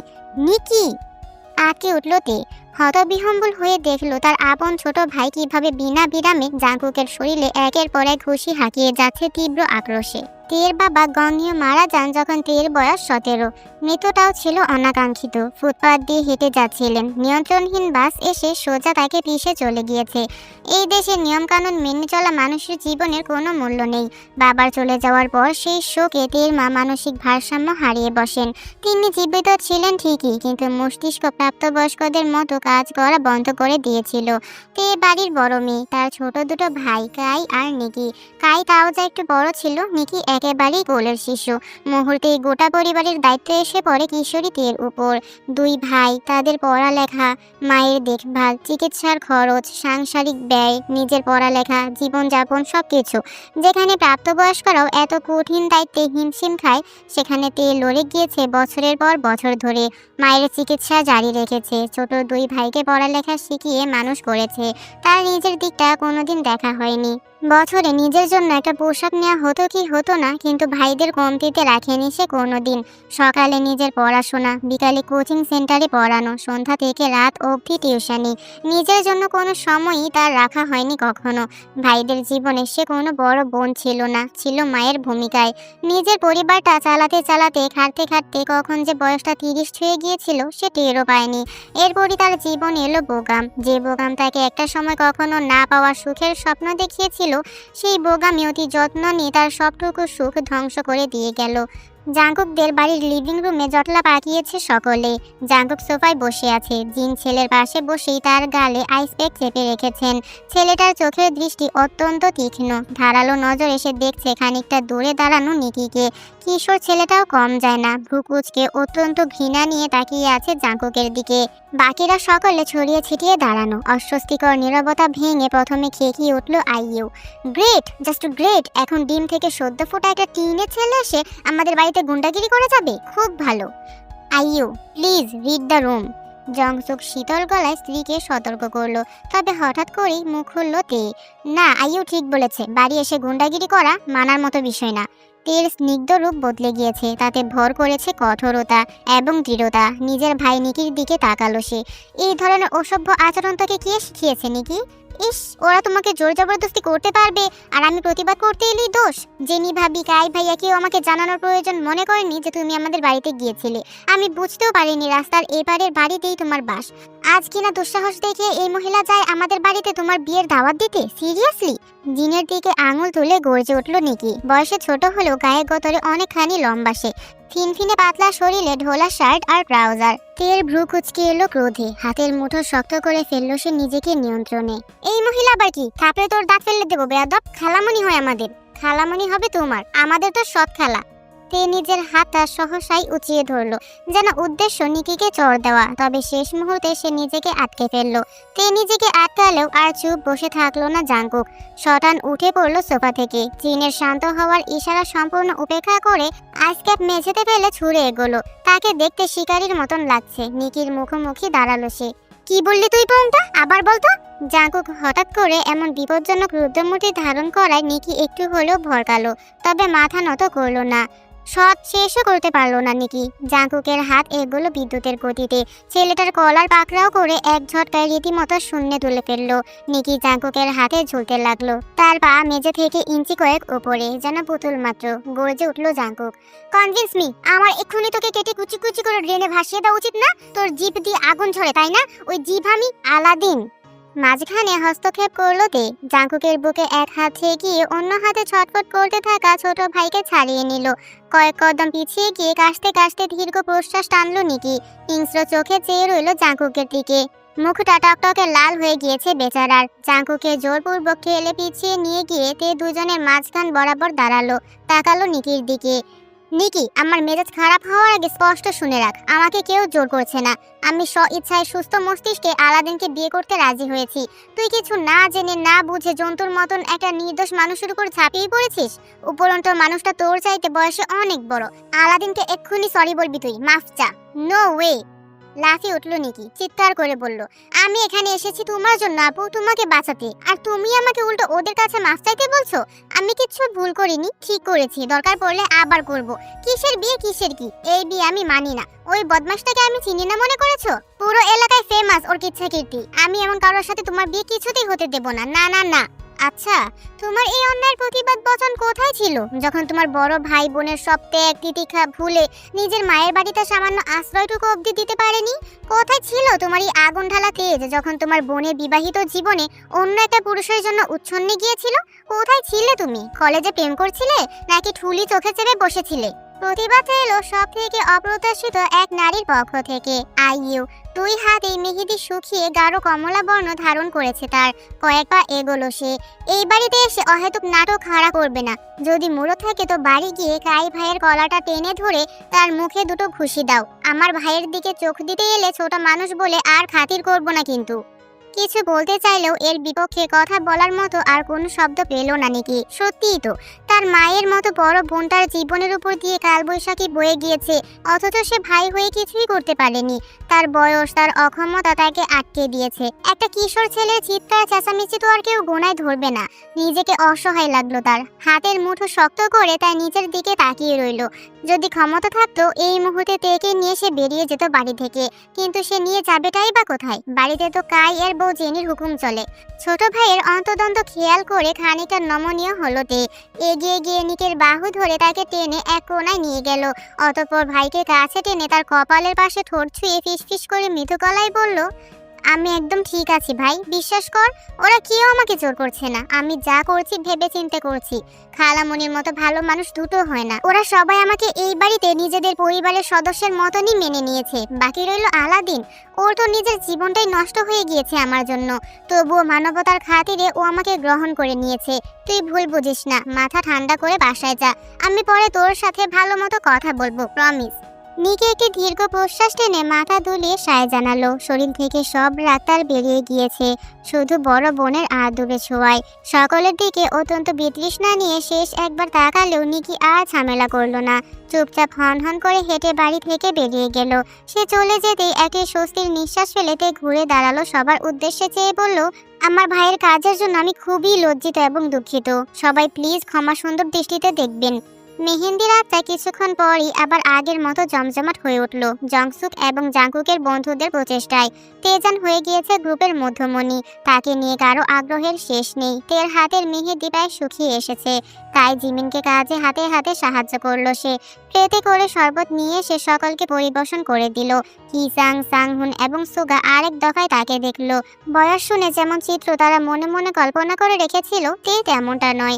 এই কারণেই সকলে খানিক আগে অবাক হয়েছিল।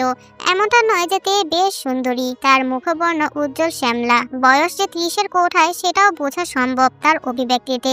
যুবতী মেয়েদের ভেতর একটা চাঞ্চল্য থাকে, সেখানে তের ভেতর রয়েছে শীতলতা, প্রশান্ত অনুভব। বয়সের সঙ্গে মানানসই তার চালচলন।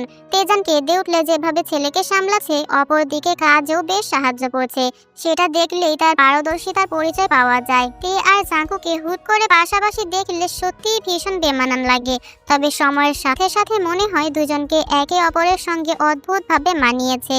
মূলত সেই কারণেই বন্ধুদের দল হঠাৎ করে তেকে দেখে বিস্মিত হয়ে গিয়েছিল। তাদের ইনম্যাচিওর ডিজে এক ম্যাচিওর মেয়ের সঙ্গে জুড়ে যাচ্ছে, বিষয়টা ভাবলেও কেমন অবাস্তব মনে হচ্ছে। জাঙ্কুকের মতন পাগলাটে ঘোড়ার সঙ্গে তের মতন শান্তশিষ্ট প্রয়োজনে রুষ্ট নারী কিভাবে একটা সংসার সাজাবে, সেটা কল্পনা করার সাধ্য আপাতত কারো হচ্ছে না। বন্ধুদের দল থেকে খানিকটা সময়ের জন্য নিজেকে ছাড়িয়ে সুগা এলো কিচেনে। তার হাতে মিষ্টি লেপটে গিয়েছে, কেমন চিটচিটে লাগছে। এই বাড়ির নক্ষত্র তার চেনা, সেই ছোটবেলা থেকেই যাতায়াত, কোথায় কি আছে সব তার মুখস্থ। সিঙ্কে হাত ধুয়ে তোয়ালেতে হাত মুছে নিচ্ছিল সে। ঠিক এমন সময় পিছনে ভিন্ন এক অস্তিত্বকে টের পেল। সুঘ্রাণ তার নাকে এসে ঠেকলো। ওই শরীরের ঘ্রাণ তার খুব চেনা, ভুল হওয়ার কোনো সুযোগ নেই। কেমন আছেন সুগা?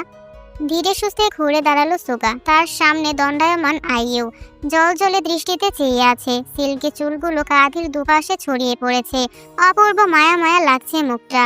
কতদিন পর দেখলো সুগা মুখটা, হিসাব নেই। দৃষ্টি এড়িয়ে গেল সে, তাকালো তীর্যক ভাবে আইয়ু যেখানে দাঁড়িয়ে ঠিক তার পেছনে টেবিলের দিকে। ভালো, এক শব্দে জবাব দিল সুগা। আইয়ু বুঝি কথা হারিয়ে ফেলেছে, নীরবে দাঁড়িয়ে নিজের পায়ের দিকে তাকিয়ে রইল রমণী। সুগা গলা খাখারি দিয়ে সোজা হয়ে দাঁড়ালো। কতদিনের জন্য আসা হলো? বিয়ে শেষে চলে যাবেন? চোখ পিটপিট করলো আইয়ু, যেন ঘোর থেকে বেরিয়ে এসেছে। তেমনটাই পরিকল্পনা ছিল, কিন্তু আমাদের অ্যাপার্টমেন্টের রিনোভেশনের কাজ শুরু হয়েছে। ও চাই আমি ততদিন বাবার বাড়িতেই থাকি। ও, পরিহাসের হাসি হাসলো সুগা একটুখানি, ঠিক পরক্ষণে নিজেকে সামলে নিল। চোখে আঙুল চালিয়ে সোজা হয়ে দাঁড়ালো। যাকগে, শুনে ভালো লাগলো যে আপনি সুখে আছেন। আইয়ুর ঠোঁটে অতি সুখ এক বেদনার হাসি ফুটলো বুঝি। সুগা দেখলো না, দেখতে চায় না, শুধু কষ্ট বাড়ে। আমি যাই, আমাকে বোধ হয় ওরা খুঁজছে।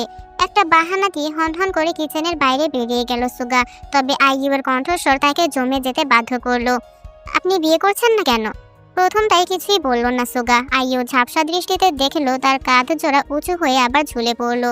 সামান্য শব্দ তুলে এবার হাসলো মিন্দের ছেলে। অতঃপর একটি দীর্ঘশ্বাস ফেলে বলল, বিয়ে এখনো সময় হয়নি, ভগবান যখন চাইবেন তখন হয়ে যাবে, চিন্তা নেই।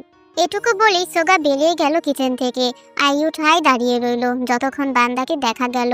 কখন যে তার বাম চোখ বেয়ে এক ফোঁটা উষ্ণ অশ্রু গড়িয়ে নামলো সেটি এটুকুও পেল না। দ্রুত শাড়ির আঁচল দিয়ে চোখ মুছে ফেলে চেহারায় জোরপূর্বক শান্ত ভাব ফুটিয়ে এসে কিচেনের বাইরের দিকে হাঁটা দিল। যেই না সে বাইরে পা রেখেছে, অমনি এক অনাকাঙ্ক্ষিত দৃশ্যের মুখোমুখি হলো। দেয়ালের পাশেই একদম নিঃশব্দে দাঁড়িয়ে আছে তে, হাতে খালি গ্লাস ভর্তি ট্রে। খুব সম্ভবত কিচেনে এগুলো রেখে যেতে এসেছে। আইয়ু ভ্রুকুচকে খানিকটা শত্রুভাবাপন্ন দৃষ্টিতে তাকালো। এই মেয়ে কিছু শুনেছে নাকি? অথচ তে যেমন শান্ত ছিল তেমনই শান্ত রইল। এগিয়ে এসে একদম নীরবে আইয়ুকে পাশ কাটিয়ে কিচেনের ভেতর আড়াল হয়ে গেল সে। ভোর রাত 4টা বেজে এসেছে, আর কিছুক্ষণ বাদে ফজরের ওয়াক্ত শুরু হবে। অথচ তের চোখে কোনো ঘুম নেই। তেজান তার বুকের উপর পরম শান্তিতে নিদ্রাচ্ছন্ন। সারাদিনের কার্যক্রমে ওইটুকু দুধের বাচ্চা এমনভাবে ঘুমাচ্ছে যেন একবারও তেকে জ্বালাতন করার জন্য জেগে ওঠেনি। তের শরীর যেন ঝিম ধরে আছে, আর মাত্র কয়েক ঘন্টা, এরপরই তার জীবন নেবে এক নতুন মোড়। সে কি পারবে এই লড়াইয়ে টিকে থাকতে? জীবনটা তো আর তার কখনোই ভালো কিছু বয়ে আনেনি। নানান চিন্তা তাকে বিশ্রাম নিতে বাধা দিচ্ছে। শেষমেশতে হার মানলো। তেজানকে বিছানায় শুইয়ে কোলবালিশ দিয়ে মাঝখানে রেখে উঠে এলো। এলোমেলো চুলগুলো আঁচড়ে খোপা বেঁধে ওড়না গায়ে জড়িয়ে বেরিয়ে এলো বাইরে। সারা বাড়ি আধ অন্ধকার, সকলেই নিজেদের ঘরে বিশ্রাম নিচ্ছে। সকাল হতেই ব্যস্ততা শুরু হবে। তে অতি নিঃশব্দে কিচেনে গিয়ে এক কাপ চা বানালো নিজের জন্য। অতঃপর গরম ধোয়া ওঠা কাপ নিয়ে হাঁটতে হাঁটতে বাইরের বাগানে গেল। শেষ রাতের খোলা ঠান্ডা বাতাসে প্রাণ জুড়িয়ে এলো বুঝি। গরম চা মস্তিষ্কের অনেক পেঁচ খুলতেও সাহায্য করছে। তে যখন সবেমাত্র একটু স্বস্তি অনুভব করছিল, তখনই খেয়াল করলো বাড়ির লোহার মেন গেটটা হালকা খোলা। সেখান দিয়ে নিঃশব্দে গুটি গুটি পায়ে ভেতরে ঢুকছে কেউ। প্রথমে আবছা দেখা গেল, চোর টোর নাকি। তে উত্তেজিত হয়ে কয়েক পা এগোতেই থেমে গেল। জাংকুক চোরের মতোই ভেতরে ঢুকছে, পরনে কালো সিল্কের পায়জামা সেট, ঘুমানোর পোশাক, সঙ্গে দুষ্টুমির ছাপ। নিশ্চয়ই কোনো কার্যসিদ্ধি করে এসেছে। তবে সব থেকে অবাক করা ব্যাপার হলো জাংকুকের পায়ের কাছে কিছু ছোট প্রাণীর অস্তিত্ব। 3টে ছোট ছোট ইঁদুর। হ্যাঁ, একদম মুরগির বাচ্চার সাইজের, সাদা এবং বাদামি বর্ণের ইঁদুরের ছানা। তে প্রথমে নিজের চোখেই বিশ্বাস করতে পারল না। জাংকুক বেশ খানিকটা এগিয়ে আসার পর থেকে দেখে থামলো। তবে চোখে মুখে কোনো অভিব্যক্তি ফুটে উঠল না। শুধু হালকা হেসে কেসে শুধালো, ঘুমাননি এখনো? তবে তের সমস্ত মনোযোগ এখন জাংকুকের পায়ের কাছে ঘুরঘুর করতে থাকা ইঁদুর ছানার দিকে। তুমি কোথা থেকে ইঁদুর ধরে এনেছো? তে বিস্ময় নিয়ে জিজ্ঞেস করতেই জাংকুক চোখ মুখ কুঁচকে ফেললো, যেন অপমানিত হয়েছে। ইঁদুর? ইঁদুর হবে আপনার ভাই, এগুলো হ্যামস্টার, আমার বাচ্চারা। ফ্যাল করে চেয়ে রইল তে। জাংকুক নুয়ে নিজের হাতের তালুর উপর 3টে হ্যামস্টারকে তুলে নিয়ে বুক পকেটের ভেতর রাখলো। তিনজনই ঠাসাঠাসি করে বসে মুখ বের করে দাঁত দেখাতে লাগলো। আঙুল তুলে পরিচয় করিয়ে দিল জাংকুক। ধবধবে সাদাটাকে প্রথম দেখিয়ে বলল, ওর নাম চেঙ্গিস খান। মানুষকে বহু ধরনের প্রাণী পালতে দেখেছে, কুকুর, বিড়াল, পাখি, মাছ, গরু, কিন্তু ইঁদুর, তাও এমন বলের মতন কিউট কিউট প্রাণীগুলো পালছে কিনা একটা জোয়ান ছেলে মানুষ, যার চরিত্রের সঙ্গে কিউট শব্দটা একেবারেই যায় না। উপরন্ত পালিত পশু পাখির নাম মানুষ ছোট ছোট শব্দে রাখে, লালু, কালু, টমি, টুমি, পুচু, পুচি, কত কিছু। কিন্তু জাংকুক না ওই ইঞ্চি কয়েক সাদা পশমের বলটার নাম রেখেছে চেঙ্গিস খান। এসব মানা যায়? জাংকুকের তের হতবিহ্বলতার প্রতি বিশেষ মনোযোগ নেই। আঙুল দিয়ে সে সাদা আর বাঙালি পশমের মিশেলের হ্যামস্টার দেখিয়ে বলল, কিম জং হিটলার। সবশেষে গোটা প্রায় বাদামিটাকে দেখিয়ে বাঁকা হেসে জানালো, আর এটা বারাক ওসামা। তের প্রচন্ড হাসি আসছে, অট্ট হাসি হাসতে ইচ্ছা করছে। ঠোঁটে ঠোঁট চেপে সে শক্তভাবে চায়ের কাপ ধরে রাখলো। 3টা আদরে ছোট ইঁদুর বড় বড় মায়াবী চোখে তার দিকে চেয়ে আছে। আর এদের ডাকতে হবে কিনা চেঙ্গিস, হিটলার, ওবামা, থুরি, ওসামা বলে? ওরা বাচ্চা দিলে কি নাম রাখবে? বখতিয়ার খলজি নাকি লর্ড ক্লাইভ? খিলখিল করে হেসে উঠল জাংকুক। ছেলেটা সবসময়ই হাসে, তবে সেই দুষ্টুমির হাসির সঙ্গে এই হাসির একটা বিস্তর ফারাক আছে। জাংকুকের তীক্ষ্ণ সোচালো দাঁত দুটো ঠোঁটের দুই পাশ থেকে বেরিয়ে এসেছে, খানিকটা ভ্যাম্পায়ার গোছের দেখতে লাগছে। অকৃত্রিম হাসিটার দিকে তে প্রয়োজনে চাইতে খানিক বেশি সময় ধরে কেন তাকিয়ে রইল বুঝতে পারল না। ভালো আইডিয়া, কিন্তু আপনি ফেল। নাম দেওয়ার কম্পিটিশনে আমি সবার আব্বু লাগি। খানিকটা ভাব নিল জাংকুক, পায়ে পায়ে এগোলো। তারপর হুট করে তের হাত থেকে আধ খাওয়া চায়ের কাপটা নিজের হাতে নিয়ে চুমুক দিল। এই এই, এটা আমি খাচ্ছিলাম। তে হাত বাড়িয়েও চা বাঁচাতে পারলো না। জাংকুক চুমুক দিয়ে সবটুকু গিলে ফেলে খালি কাপটা তার হাতে রেখে দিল। জিভ দিয়ে ঠোঁট চেটে নিয়ে বলল, ডিলিশিয়াস।